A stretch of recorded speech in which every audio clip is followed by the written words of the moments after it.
O que é o ser humano? Sim, isso mesmo. O que nós somos, afinal? Uma resposta possível para esta pergunta estaria em dizer que o ser humano é um ser racional, dotado de inteligência e que, por isso, se distingue dos outros animais. Essa certamente é uma boa resposta. Mas será que isso é tudo? O reformador Martim Lutero ele concordava, ele também reconhecia esta como uma definição possível, mas para ele é ainda uma definição incompleta. Qual seria então a definição de ser humano defendida pelo reformador?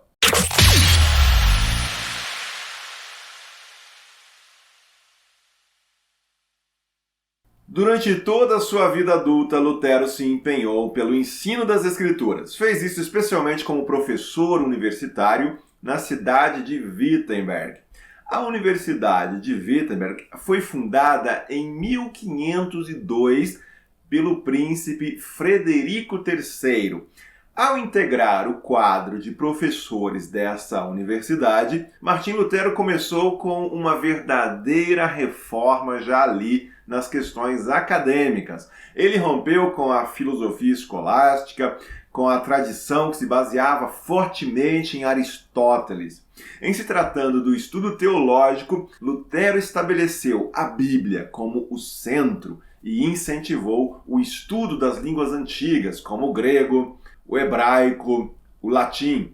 Embora Wittenberg fosse uma cidade bem pequena na época, uma cidade aí com cerca de 3.500 habitantes, sua universidade se tornou muito famosa, atraindo centenas de estudantes, inclusive estrangeiros.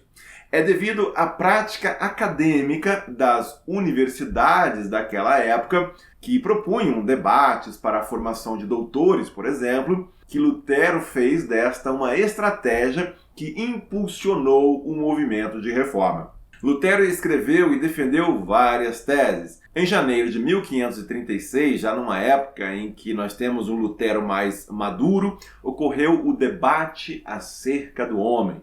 A principal tese de Lutero é que o ser humano tem na razão a sua principal faculdade, ok? São 40 teses onde o reformador reconhece essa particularidade humana. Porém, Lutero dirá tratar-se apenas de uma definição limitada, humana, imanente. Trata-se, portanto, de uma definição parcial e imperfeita. Somente quando vista a partir da perspectiva teológica é que se pode chegar a uma verdadeira definição daquilo que o ser humano é. Uma criatura feita à imagem e semelhança de Deus, sujeito ao pecado, ao diabo e à morte, mas redimido pela fé em Cristo.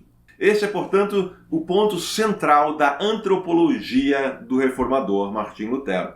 Trata-se de uma compreensão do ser humano a partir do seu relacionamento com Deus.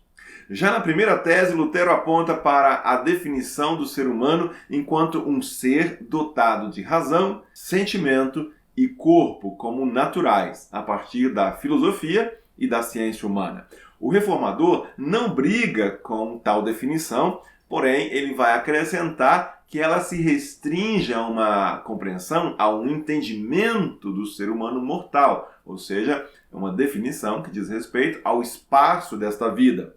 É na sétima tese que Lutero apela às Escrituras para dizer que a definição daquilo que o ser humano realmente é precisa levar em consideração a sua relação com Deus, aquele que é o Criador de todas as coisas. É a este ser humano que Deus determina que sujeite e domine sobre a terra, algo único quando comparado a todos os animais criados e distribuídos sobre o planeta.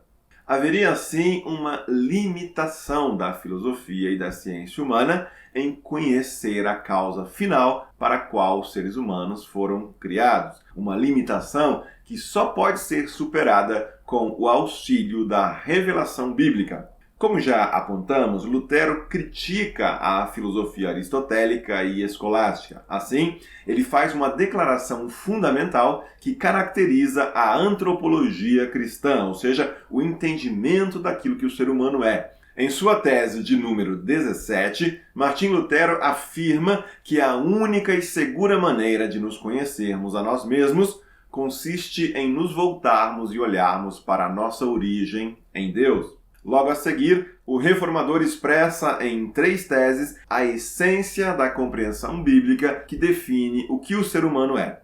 O homem é criatura de Deus constituída de corpo e alma viva, feita no princípio à imagem e semelhança de Deus, sem pecado, a fim de se procriar e dominar sobre as coisas, sem nunca morrer. Aqui o pressuposto é especialmente aquilo que nós encontramos nos 2 primeiros capítulos do livro bíblico de Gênesis.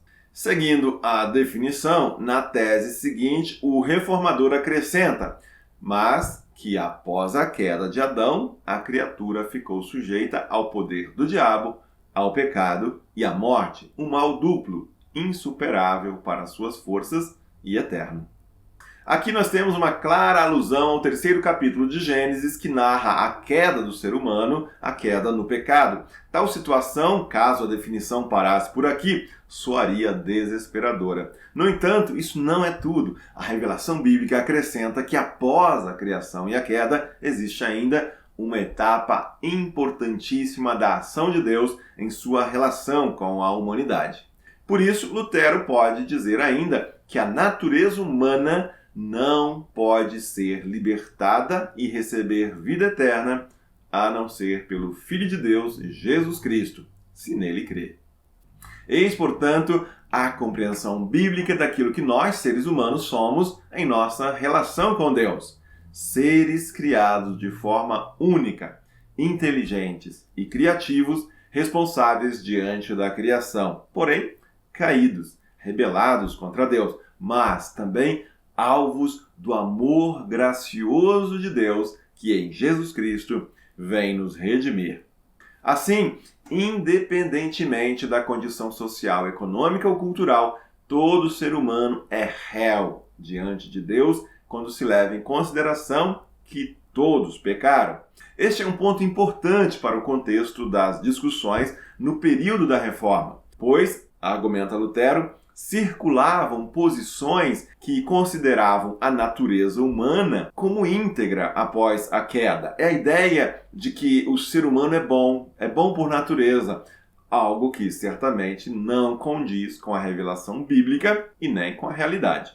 Outros defendiam que o ser humano pode ser merecedor da graça e do favor de Deus, pressupondo serem capazes de manter uma disposição boa, positiva, sem pecado. Por essa ideia, o ser humano, graças aos seus méritos ou boas obras, poderia se tornar merecedor da salvação.